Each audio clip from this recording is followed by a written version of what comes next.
जय श्री कृष्ण। हम सब एक ऐसी दुनिया में जी रहे हैं जहां हर इंसान खुद को पहचानने में बहुत बड़ी गलती कर रहा है।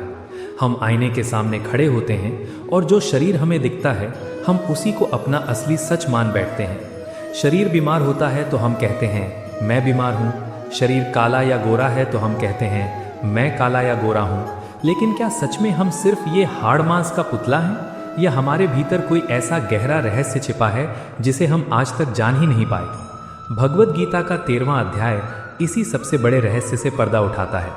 इस अध्याय का नाम है क्षेत्र क्षेत्रज्ञ विभाग योग। ये अध्याय हमारे शरीर और हमारी आत्मा के बीच के अंतर को इतने वैज्ञानिक और स्पष्ट तरीके से समझाता है कि इसे जानने के बाद मौत का सारा डर और जीवन का सारा तनाव हमेशा के लिए खत्म हो जाता है। आइए इस अद्भुत और परम ज्ञान की यात्रा शुरू करते हैं। पिछले अध्याय में हमने भक्ति के परम आनंद को समझा था। अब अर्जुन के मन में कुछ बहुत ही गहरे और दार्शनिक सवाल उठते हैं। अर्जुन श्री कृष्ण से कुल 6 चीजों के बारे में जानना चाहते हैं। अर्जुन पूछते हैं कि हे केशव, मैं प्रकृति और पुरुष, क्षेत्र और क्षेत्रज्ञ तथा ज्ञान और ज्ञेय इन 6 महान विषयों के बारे में गहराई से जानना चाहता हूँ। अर्जुन का ये सवाल हम सबके जीवन का सबसे बुनियादी और सबसे ज़रूरी सवाल है। हम सब भी ये जानना चाहते हैं कि ये दुनिया कैसे बनी है, इसे चलाने वाला कौन है और इंसान के लिए असली ज्ञान क्या है। श्री कृष्ण अर्जुन के इन सवालों का बहुत ही सीधा और स्पष्ट जवाब देते हैं। वे सबसे पहले क्षेत्र और क्षेत्रज्ञ के रहस्य को समझाते हैं। श्री कृष्ण कहते हैं कि हे कुंती पुत्र, इस शरीर को ही क्षेत्र कहा जाता है और जो इस शरीर को गहराई से जानता है उसे ज्ञानी लोग क्षेत्रज्ञ कहते हैं। क्षेत्र का बहुत ही सरल मतलब है खेत, यानी एक ऐसी जमीन जहां बीज बोए जाते हैं और फिर समय आने पर फसल काटी जाती है। हमारा ये शरीर भी बिल्कुल एक खेत की तरह ही है। हम इस शरीर रूपी खेत में अपने अच्छे और बुरे कर्मों के बीज बोते हैं। जो इंसान जीवन भर दूसरों को दुख देता है वो अपने खेत में कांटे बो रहा है, और जो दूसरों की भलाई करता है वो अपने खेत में मीठे फलों के बीज बो रहा है। समय आने पर इंसान को अपने ही बोए हुए बीजों की फसल सुख और दुख के रूप में काटनी पड़ती है। प्रकृति का नियम इतना पक्का है कि जैसा बीज बोओगे वैसी ही फसल मिलेगी। लेकिन इसमें समझने वाली सबसे बड़ी बात यह है कि जैसे एक किसान अपने खेत का मालिक तो होता है लेकिन वो खुद वो खेत नहीं होता, ठीक वैसे ही जो चेतना या जो आत्मा इस शरीर रूपी खेत को जानती है, जो इस शरीर के भीतर बैठकर सब कुछ देख रही है, वो क्षेत्रज्ञ है, यानी उस खेत को जानने वाली है। आत्मा शरीर नहीं है, वो तो इस शरीर रूपी गाड़ी को चलाने वाला सिर्फ एक ड्राइवर है। आज हमारी सबसे बड़ी त्रासदी और हमारे सारे दुखों का कारण यही है कि ड्राइवर ने खुद को ही गाड़ी समझ लिया है। जब गाड़ी पर कोई खरोच आती है तो ड्राइवर रोने लगता है। श्री कृष्ण हमें इसी अज्ञान की गहरी नींद से जगा रहे हैं। जिस दिन आप ये समझ जाएंगे कि मैं ये नश्वर शरीर नहीं बल्कि एक अमर आत्मा हूँ, उस दिन दुनिया का कोई भी दुख आपको अंदर से हिला नहीं पाएगा। इसके बाद श्री कृष्ण एक बहुत ही विशाल और ब्रह्मांडीय सत्य बताते हैं जो इंसान के देखने का पूरा नजरिया बदल देता है। वे कहते हैं कि हे भरतवंशी, तुम सभी क्षेत्रों में यानी सभी शरीरों में मुझे ही क्षेत्रज्ञ जानो। क्षेत्र और क्षेत्रज्ञ का जो ज्ञान है मेरी नज़र में वही सबसे सच्चा और सबसे श्रेष्ठ ज्ञान है। ये श्लोक अध्यात्म का सबसे बड़ा सूत्र है। श्री कृष्ण साफ साफ कह रहे हैं कि तुम्हारे शरीर को जानने वाली जो आत्मा है और मेरे शरीर को जानने वाली जो आत्मा है वो एक दूसरे से अलग नहीं है। इस दुनिया में शरीरों का आकार अलग अलग हो सकता है। कोई कुत्ता है, कोई पक्षी है, कोई पेड़ है और कोई इंसान है, लेकिन इन सभी शरीरों के भीतर जो चेतना बैठी है, जो इन सबको जीवित रखे हुए है, वो एक ही है और वो साक्षात मैं खुद हूँ। जब इंसान को ये परम ज्ञान हो जाता है कि हर जीव के भीतर वही एक परमेश्वर धड़क रहा है, तो दुनिया के सारे झगड़े, सारी नफरत और सारा अहंकार अपने आप खत्म हो जाता है। तब इंसान किसी दूसरे जीव को दुख पहुंचा ही नहीं सकता, क्योंकि उसे पता है कि दूसरे को दुख देना असल में उसी परमेश्वर को दुख देना है जो हम सबके भीतर बैठा है। श्री कृष्ण आगे बताते हैं कि ये क्षेत्र यानी ये शरीर आखिर किन चीज़ों से मिलकर बना है। वे कहते हैं कि 5 महाभूत यानी पृथ्वी, जल, अग्नि, वायु और आकाश, इसके साथ अहंकार, बुद्धि, मूल प्रकृति, 10 इंद्रियां, 1 मन और इंद्रियों के 5 विषय, इन 24 तत्वों से मिलकर ये शरीर रूपी खेत बना है। इसके अलावा इच्छा, द्वेष, सुख, दुख, शरीर का आकार, चेतना और धैर्य, इन सबको मिलाकर ये क्षेत्र कहा जाता है। आज का आधुनिक विज्ञान भी बिल्कुल यही कहता है कि हमारा शरीर इन्हीं 5 तत्वों से बना है और मरने के बाद राख होकर इन्हीं तत्वों में वापस मिल जाएगा। लेकिन श्री कृष्ण विज्ञान से बहुत आगे की बात करते हैं जो हमें हैरान कर देती है। वे कहते हैं कि तुम्हारा मन, तुम्हारी बुद्धि और तुम्हारा अहंकार भी इसी क्षेत्र का हिस्सा है, ये भी तुम नहीं हो। आज हम अक्सर ये सोचते हैं कि मेरा दिमाग बहुत तेज है तो मैं बहुत महान हूँ, या मेरा मन दुखी है तो मैं दुखी हूँ। लेकिन गीता कहती है कि तुम्हारा दिमाग और तुम्हारा मन भी एक मशीन के पुर्जे की तरह हैं जो प्रकृति के नियमों से चलते हैं। तुम वो परम दृष्टा हो जो इस दिमाग को भी काम करते हुए देख रहा है। तुम्हारा अहंकार कि मैं बहुत बड़ा इंसान हूँ, ये भी सिर्फ इस क्षेत्र का एक विकार है, तुम्हारी आत्मा का नहीं। शरीर और आत्मा का ये महान अंतर जानने के बाद इंसान को अपने जीवन में क्या करना चाहिए, इसके लिए श्री कृष्ण ज्ञान के 20 लक्षण बताते हैं। ध्यान रहे, गीता के अनुसार ज्ञान का मतलब कोई बहुत बड़ी डिग्री लेना या बहुत सारी किताबें पढ़ना बिल्कुल नहीं है। गीता के अनुसार ज्ञान का मतलब है अपने चरित्र को और अपने आचरण को पूरी तरह से पवित्र बनाना। श्री कृष्ण ज्ञान के उन लक्षणों को एक एक करके गिनाते हैं जो किसी भी इंसान को देवता बना सकते हैं। श्री कृष्ण कहते हैं कि अपने भीतर नम्रता लाना, दिखावा बिल्कुल ना करना, किसी भी जीव को अपने मन, वचन या कर्म से हिंसा ना पहुंचाना, हमेशा क्षमा का भाव रखना, व्यवहार में सीधापन और सरलता रखना, सच्चे गुरु की सेवा करना, बाहर से शरीर की और भीतर से मन की पूरी शुद्धि रखना, अपने जीवन के लक्ष्य पर हमेशा स्थिर रहना और अपने आप पर यानी अपने मन पर पूरी तरह से नियंत्रण रखना ही सच्चा ज्ञान है। आज के समाज में हम देखते हैं कि जो इंसान जितना ज्यादा पढ़ा लिखा होता है या जिसके पास जितना ज्यादा पैसा होता है, उसके भीतर उतना ही ज्यादा अहंकार और घमंड होता है। वो दूसरों को नीचा दिखाने का कोई मौका नहीं छोड़ता। लेकिन श्री कृष्ण स्पष्ट रूप से कहते हैं कि जहां अहंकार है, जहां दिखावा है, वहां ज्ञान हो ही नहीं सकता। सच्चा ज्ञान इंसान को एक ऐसे फलदार पेड़ की तरह बना देता है जो फलों के वजन से हमेशा नीचे झुका रहता है। ज्ञानी इंसान हमेशा विनम्र होता है और वो कभी किसी को नुकसान नहीं पहुंचाता। श्री कृष्ण आगे कहते हैं कि इंद्रियों के विषयों में कोई भी आसक्ति ना रखना, यानी दुनिया की चीजों का मोह ना करना, अहंकार का पूरी तरह से त्याग करना और जन्म, मृत्यु, बुढ़ापा तथा बीमारी में जो दुख छिपा है और जो दोष है उसे बार बार देखते रहना ही सच्चा ज्ञान है। ये बहुत ही कड़वा लेकिन जीवन का सबसे सच्चा ज्ञान है। हम इंसान हमेशा मौत और बीमारी की बातों से दूर भागते हैं। हम हमेशा जवान दिखने के लिए न जाने क्या क्या करते हैं। लेकिन जो ज्ञानी इंसान है वो सच्चाई से मुंह नहीं चुराता। वो जानता है कि इस शरीर का अंत एक दिन निश्चित रूप से होना है। बुढ़ापा और बीमारी इस शरीर का सबसे बड़ा सच है। इसलिए वो शरीर से झूठा मोह नहीं करता, बल्कि वो अपना सारा ध्यान और अपनी सारी ऊर्जा उस आत्मा को संवारने में लगा देता है जो कभी नहीं मरती। जब आप जीवन की नश्वरता को हर पल याद रखते हैं तो आपके भीतर से दुनिया की बेकार चीजों के पीछे भागने की आदत अपने आप छूट जाती है। श्री कृष्ण ज्ञान के और लक्षण बताते हुए कहते हैं कि पुत्र, स्त्री, घर और धन आदि में आसक्ति ना रखना और उन्हें अपना ना मानना तथा चाहे कुछ अच्छा हो या बुरा, दोनों ही स्थितियों में अपने मन को हमेशा एक समान बनाए रखना भी ज्ञान का ही हिस्सा है। इसका मतलब ये बिल्कुल नहीं है कि आप अपने परिवार से प्यार ना करें या अपनी जिम्मेदारियां पूरी ना करें। इसका मतलब सिर्फ इतना है कि आप उन चीज़ों और उन रिश्तों के मानसिक गुलाम ना बने। आप अपने परिवार का पूरा ख्याल रखें, उनकी सेवा करें, लेकिन मन के किसी गहरे कोने में ये बात हमेशा पक्की रखें कि ये सब भगवान का दिया हुआ है और एक दिन यही छूट जाएगा। आप खाली हाथ आए थे और खाली हाथ ही जाएंगे। जब इंसान इस अनासक्ति और वैराग्य के साथ जीवन जीता है तो उसे किसी के बिछड़ने का या किसी बहुत बड़ी चीज के टूट जाने का कोई गहरा मानसिक सदमा नहीं लगता। वो हर हाल में शांत रहता है।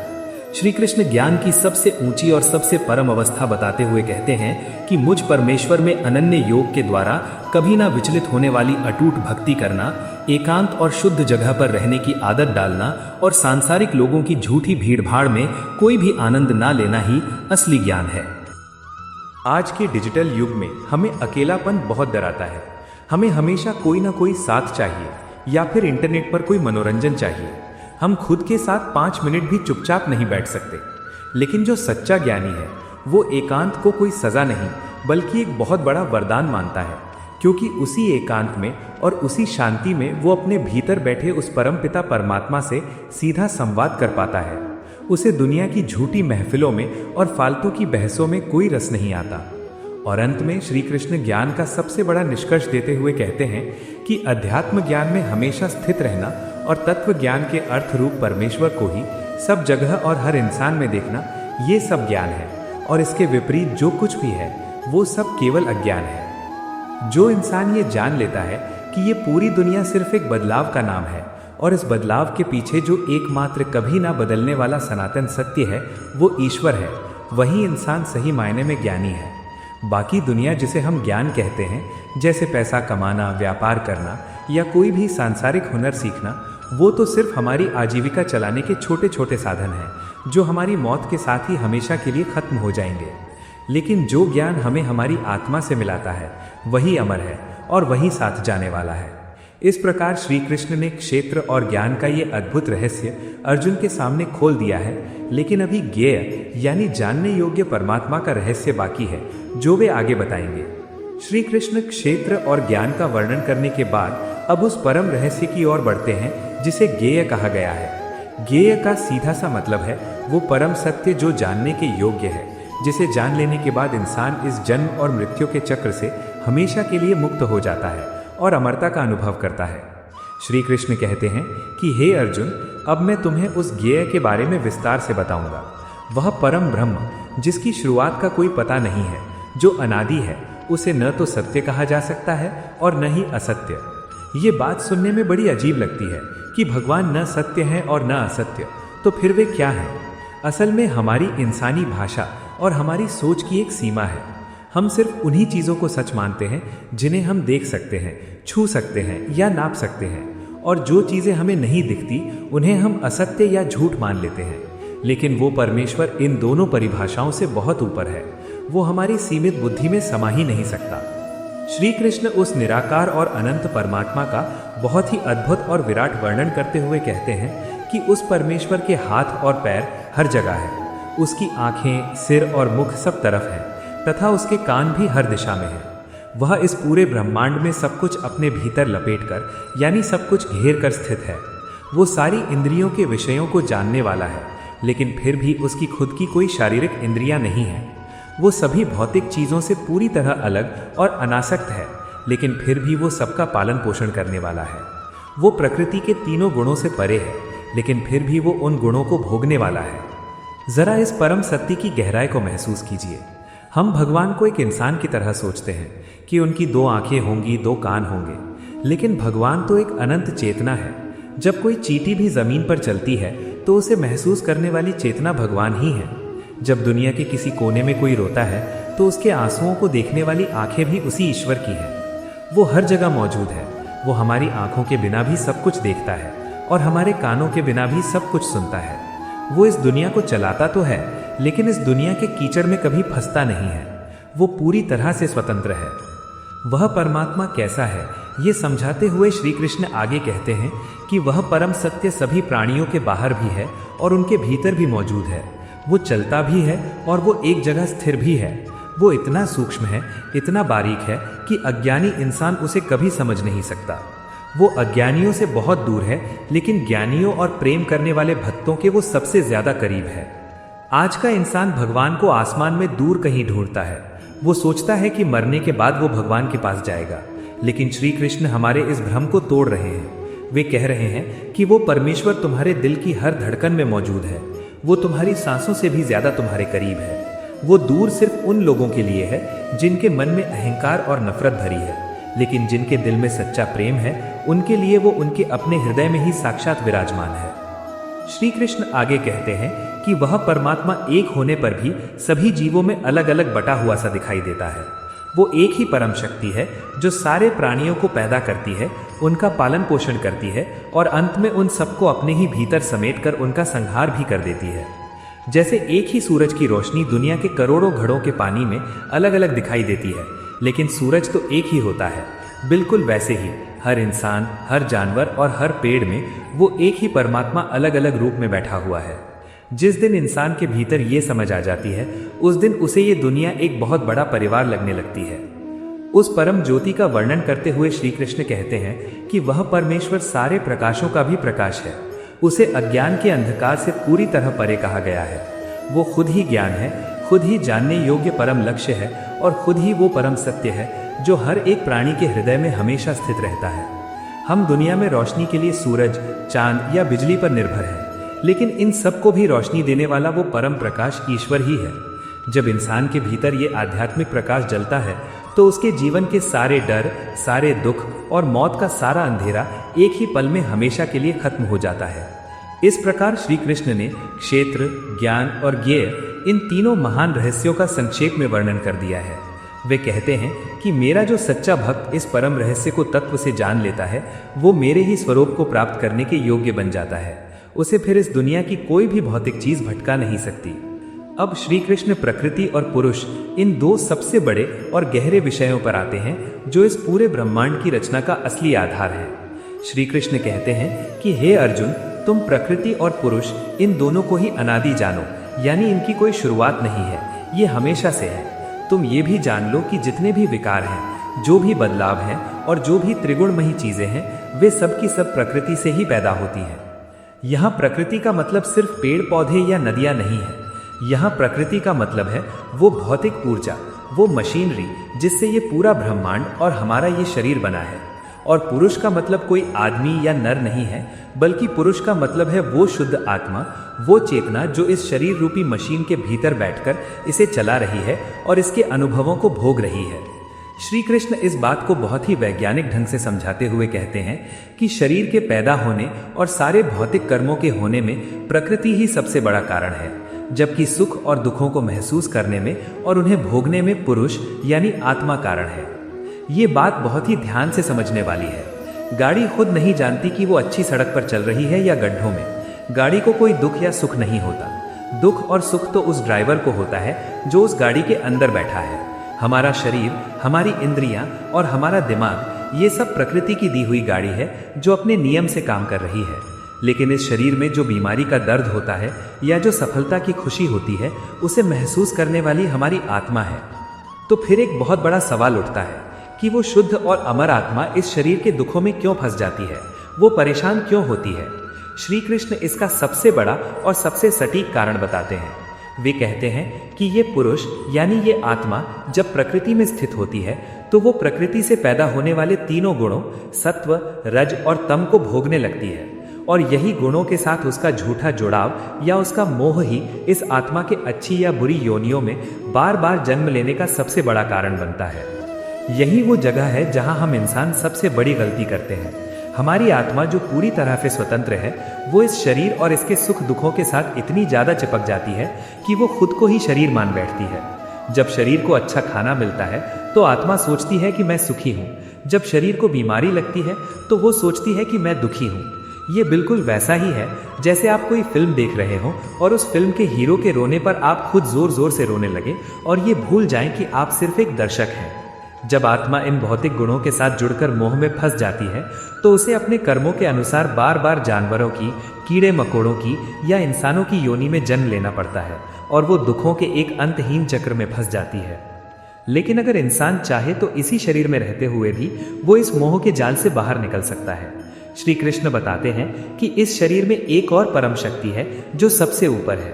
वे कहते हैं कि इस शरीर में स्थित वो आत्मा वास्तव में परमात्मा ही है, जो शरीर के सभी कामों को पास से देखने वाला उपद्रष्टा है, अनुमति देने वाला अनुमंता है, सबका भरण पोषण करने वाला भरता है, सुख दुखों को भोगने वाला भोगता है, और वो महान ईश्वर साक्षात परम परमात्मा है।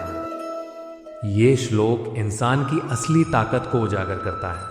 आपके भीतर जो आत्मा है वो कोई कमजोर चीज नहीं है, वो साक्षात उस परम पिता परमात्मा का ही एक अंश है। वो आपके शरीर में बैठकर आपके हर अच्छे और बुरे काम को चुपचाप देख रहा है, एक साक्षी की तरह। वो आपके हर काम की अनुमति देता है क्योंकि उसने आपको कर्म करने की स्वतंत्रता दी है। जब आप ये जान लेते हैं कि मेरे भीतर खुद वो महान ईश्वर एक दृष्टा बनकर बैठा है और मेरे हर विचार को देख रहा है, तो फिर आप कोई भी पाप या बेईमानी कैसे कर सकते हैं। आप हमेशा एक गहरी जागरूकता में जीने लगते हैं। श्री कृष्ण इस ज्ञान का सबसे बड़ा फल बताते हुए कहते हैं कि जो इंसान इस प्रकार पुरुष को और गुणों के सहित प्रकृति को गहराई से जान लेता है, वो इंसान चाहे किसी भी परिस्थिति में जी रहा हो, वो दोबारा इस मृत्यु लोक में जन्म नहीं लेता। इसका मतलब है कि मुक्ति पाने के लिए आपको घर बार छोड़कर हिमालय पर जाने की कोई जरूरत नहीं है।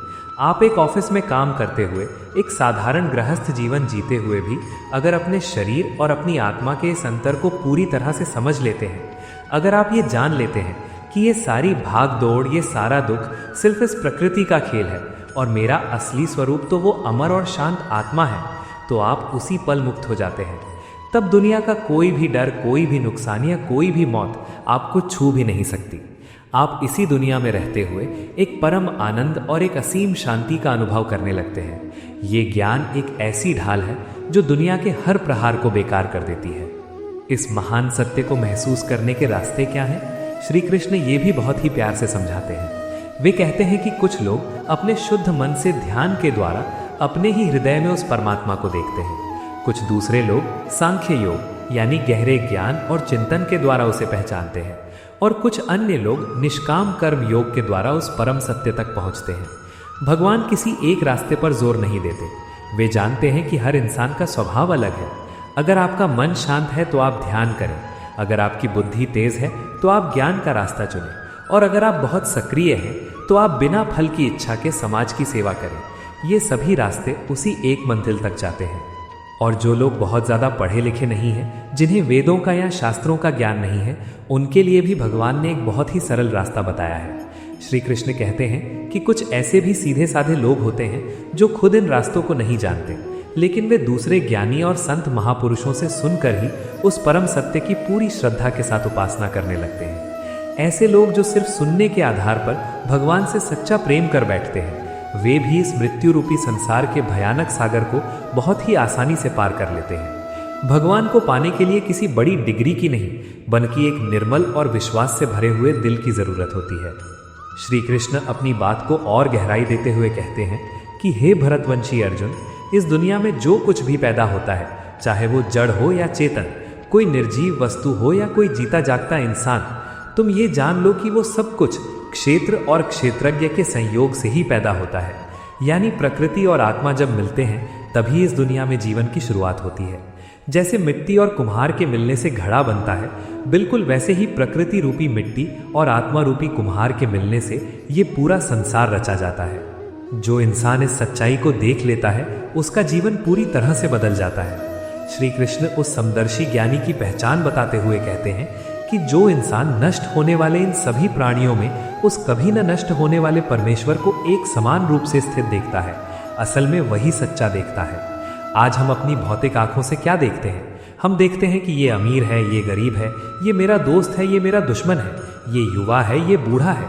हम सिर्फ उस नष्ट होने वाले बाहरी शरीर को देखते हैं, लेकिन जो सच्चा ज्ञानी है वो इस बाहरी धोखे में नहीं फंसता। वो जानता है कि बाहर से चाहे जो भी अंतर हो, लेकिन भीतर जो चेतना बैठी है वो सब में एक ही है और वो अमर है। जब आप इस नज़रिए से दुनिया को देखते हैं तो आपके मन से हर तरह का भेदभाव और हर तरह का डर हमेशा के लिए मिट जाता है। ऐसा इंसान अपने ही हाथों अपना विनाश नहीं करता। श्री कृष्ण कहते हैं कि जो इंसान हर जगह और सब प्राणियों में एक ही परमेश्वर को समान रूप से स्थित देखता है, वो कभी अपने मन के द्वारा अपनी आत्मा का पतन नहीं करता और वो परम गति को प्राप्त होता है। आज हम खुद ही अपने सबसे बड़े दुश्मन बने हुए हैं। हम अपने ही मन में नफरत, लालच और अहंकार पालकर अपनी आत्मा को रोज मार रहे हैं।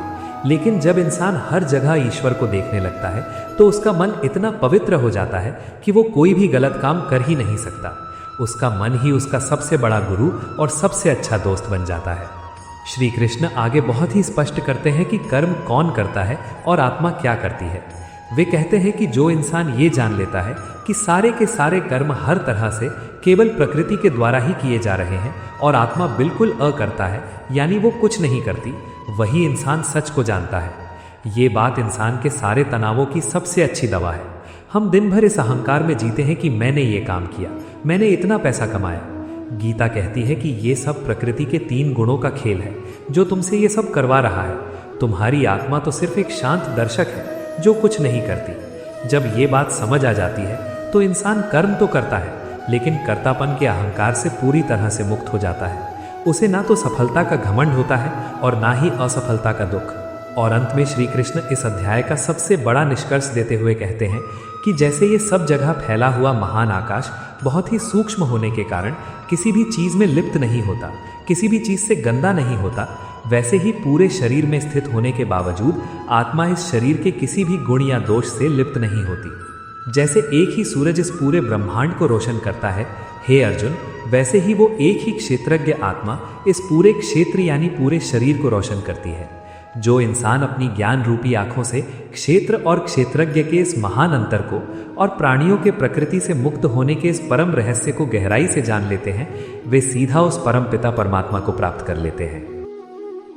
श्री कृष्ण द्वारा दिए गए आकाश और सूरज के इस महान उदाहरण को अगर हम अपने जीवन की सबसे बड़ी सच्चाई मान लें तो हमारे जीने का पूरा नजरिया ही बदल जाता है। जरा सोचिए, आकाश में घने काले बादल आते हैं, भयंकर तूफान उठते हैं और बहुत ज़्यादा प्रदूषण भी होता है, लेकिन क्या वो आकाश कभी उस धुएं से या उस तूफान से गंदा होता है? तूफान आते हैं और चले जाते हैं, लेकिन आकाश हमेशा अपनी जगह पर शांत और एकदम पवित्र रहता है। बिल्कुल यही स्थिति हमारी आत्मा की है। हमारे इस शरीर रूपी क्षेत्र में बचपन आता है, जवानी आती है और फिर बुढ़ापा आ जाता है।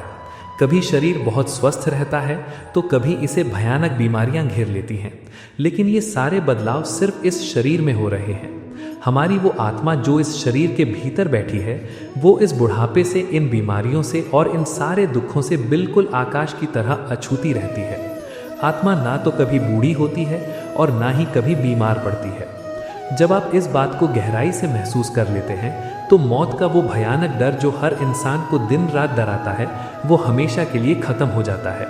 आप समझ जाते हैं कि मौत तो सिर्फ इस बाहरी शरीर का एक बदलाव है, जैसे हम पुराने कपड़े उतारकर नए कपड़े पहन लेते हैं। जो इंसान ये जान लेता है कि वो शरीर नहीं बल्कि उस शरीर को रोशन करने वाला सूरज है, वो कभी किसी नुकसान पर छाती पीटकर नहीं रोता। जब व्यापार में घाटा होता है तो वो जानता है कि ये घाटा सिर्फ प्रकृति के गुणों का एक खेल है, मेरी आत्मा का इससे कोई लेना देना नहीं है। जब कोई उसे अपमानित करता है या गालियां देता है तो वो मुस्कुरा कर रह जाता है, क्योंकि उसे पता होता है कि सामने वाले ने गालियां मेरे शरीर और मेरे अहंकार को दी हैं, मेरी आत्मा तक तो उसकी पहुंच ही नहीं है। ये सोच इंसान को एक ऐसा परम सुरक्षा कवच दे देती है जिसे दुनिया का कोई भी हथियार भेद नहीं सकता। आज के समय में हमारे समाज में डिप्रेशन, चिंता और मानसिक बीमारियों की जो एक बहुत बड़ी महामारी फैली हुई है, उसका सबसे बड़ा कारण यही है कि हमने क्षेत्र और क्षेत्रज्ञ के इस अंतर को पूरी तरह से भुला दिया है। हमने खुद को पूरी तरह से शरीर मान लिया है और हमारी सारी खुशियां इस शरीर के सुखों पर निर्भर हो गई हैं। अगर शरीर सुंदर नहीं दिख रहा तो हम दुखी हैं, अगर लोग हमारी तारीफ नहीं कर रहे तो हम दुखी हैं। हम अपनी पहचान बाहर की दुनिया में ढूंढ रहे हैं, जबकि हमारी असली पहचान हमारे भीतर एक शांत दृष्टा के रूप में बैठी है। 13वां अध्याय हमें इसी अज्ञान की नींद से झकझोर कर जगाता है। ये हमें बताता है कि तुम कोई कमज़ोर और लाचार इंसान नहीं हो जो परिस्थितियों के आगे घुटने टेक दे। तुम तो साक्षात उस परमेश्वर का अंश हो। अपनी असली ताकत को पहचानो और इस दुनिया के नाटक को एक दर्शक बनकर देखना शुरू करो। जब आप अपने ही जीवन को एक दृष्टा बनकर देखना शुरू करते हैं तो आपके जीवन के सारे रिश्ते भी बहुत खूबसूरत हो जाते हैं। आप अपने परिवार से, अपने बच्चों से और अपने माता पिता से प्रेम तो बहुत गहरा करते हैं, लेकिन आप उन पर अपना मालिकाना हक नहीं जताते। आप जानते हैं कि ये सब भी उसी परम पिता की संतान हैं जो अपने अपने कर्मों के अनुसार मेरे साथ इस जीवन के सफ़र में जुड़े हैं। आप अपना कर्तव्य पूरी निष्ठा से निभाते हैं, लेकिन आप उनसे किसी भी चीज़ की उम्मीद नहीं रखते, और जहाँ उम्मीद नहीं होती वहाँ कभी कोई शिकायत या कोई कड़वाहट नहीं होती। आपका घर एक आश्रम बन जाता है और आपका जीवन एक बहुत ही शांत और मधुर संगीत की तरह बहने लगता है। कर्म योग, ज्ञान योग और भक्ति योग, इन तीनों रास्तों का परम लक्ष्य इसी तत्व ज्ञान को प्राप्त करना है। जो इंसान इस ज्ञान में स्थित हो जाता है, उसे फिर दुनिया के किसी भी कर्मकांड या दिखावे की ज़रूरत नहीं पड़ती। उसका उठना बैठना, उसका बोलना और उसका चुप रहना सब कुछ ईश्वर की ही वंदना बन जाता है। वो एक चलते फिरते मंदिर की तरह हो जाता है, जिसके पास जाने से ही लोगों को एक अजीब सी शांति और सुकून मिलने लगता है। 13वां अध्याय हमें इसी परम शांति के दरवाजे पर लाकर खड़ा कर देता है, जहां हमारे सारे सवालों के जवाब मिल जाते हैं और हमारे भीतर का सारा अंधकार हमेशा के लिए ज्ञान के उस महान प्रकाश में विलीन हो जाता है। ये अध्याय हमें ये भी सिखाता है कि हर इंसान के भीतर अच्छाई और बुराई का जो युद्ध चल रहा है, वो दरअसल प्रकृति के 3 गुणों का ही खेल है। हमारी आत्मा इस युद्ध से पूरी तरह से अलग है। जब हम खुद को आत्मा के स्तर पर स्थापित कर लेते हैं तो हम इन तीनों गुणों को बहुत आसानी से अपने नियंत्रण में कर सकते हैं। और यही वो सबसे बड़ा रहस्य है जिसे श्री कृष्ण भगवत गीता के अगले अध्याय में पूरे विस्तार से समझाएंगे। आउटरो। प्रिय मित्रों, जीवन के इस कुरुक्षेत्र में जहां हर दिन नई चुनौतियां हमारा रास्ता रोककर खड़ी हो जाती हैं, वहां भगवत गीता का ये महान ज्ञान ही हमारा सबसे बड़ा और सच्चा मार्गदर्शक है। क्षेत्र और क्षेत्रज्ञ का ये रहस्य हमें बताता है कि हमारे जीवन की असली चाबी हमारे ही भीतर है, बाहर दुनिया में नहीं। हमें पूरी उम्मीद है कि श्री कृष्ण के इस परम वैज्ञानिक और दार्शनिक ज्ञान ने आपके मन के कई सारे जालों को साफ किया होगा और आपको खुद को पहचानने की एक नई और बहुत ही शक्तिशाली दृष्टि दी होगी। आप सबके अटूट प्रेम और ईश्वर की असीम कृपा से हमारा प्रभु के उपदेश का ये आध्यात्मिक परिवार अब 1000 से भी अधिक सच्चे साधकों का एक बहुत ही मजबूत और सुंदर स्तंभ बन चुका है। YouTube और Facebook दोनों ही मंचों पर आपके इतने प्यारे विचार, आपके संदेश और आपका ये निस्वार्थ साथ हमें हर दिन एक नई ऊर्जा से भर देता है। ये देखकर हृदय पूरी तरह से गदगद हो जाता है कि आज के इस शोर शराबे वाले दौर में भी इतने सारे लोग परम सत्य और शांति की राह पर एक साथ आगे बढ़ रहे हैं। आपकी इसी भक्ति और इसी गहरे प्रेम को देखते हुए और आपके जीवन में इस अध्यात्म को एक नई पहचान देने के लिए हम बहुत जल्द प्रभु के उपदेश की एक खास मर्चेंडाइज लाइन भी लेकर आ रहे हैं। इस मर्चेंडाइज में आप हमारे चैनल और गीता के महान विचारों से जुड़े हुए बहुत ही खूबसूरत टी शर्ट, हुडी और बैग्स प्राप्त कर सकेंगे। ये सिर्फ कपड़े नहीं होंगे, बल्कि ये सत्य और धर्म के प्रति आपके समर्पण का एक बहुत ही प्यारा प्रतीक होंगे, जिन्हें पहनकर आप ईश्वर के संदेश को और भी ज़्यादा लोगों तक पहुंचा सकेंगे। इसकी पूरी जानकारी हम बहुत ही जल्द आपके साथ साझा करेंगे। अगर आज के इस वीडियो ने आपके मन के किसी भी बोझ को हल्का किया है और आपके जीवन में सत्य का एक नया प्रकाश जगाया है, तो इस वीडियो को पूरे हृदय से लाइक ज़रूर करें।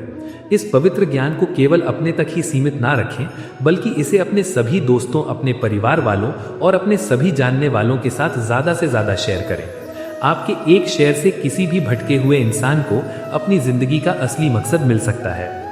अगर आप हमारे इस चैनल पर नए हैं और आपने अभी तक हमारे इस विशाल और पावन परिवार की सदस्यता नहीं ली है, तो प्रभु के उपदेश चैनल को अभी सब्सक्राइब करें और बेल आइकन को ज़रूर दबाएं, ताकि श्री कृष्ण की ये अमृतमयी वाणी आपके जीवन को ऐसे ही हमेशा रोशन करती रहे।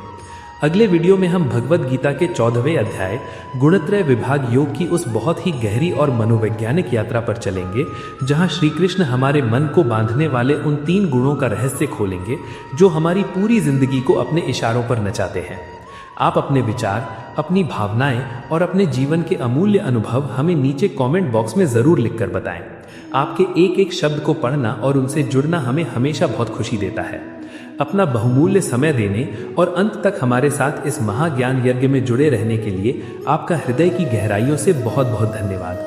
परमपिता श्री कृष्ण की असीम दया, उनका अलौकिक प्रेम और उनका मजबूत रक्षा कवच आप और आपके पूरे परिवार पर सदैव इसी तरह बना रहे। आप जीवन के हर मोड़ पर परम शांति, असीम निडरता और आनंद का अनुभव करें। पूरे प्रेम, पूरी श्रद्धा और एक बहुत ही निर्मल हृदय के साथ एक बार बोलिए, जय श्री कृष्णा, राधे राधे।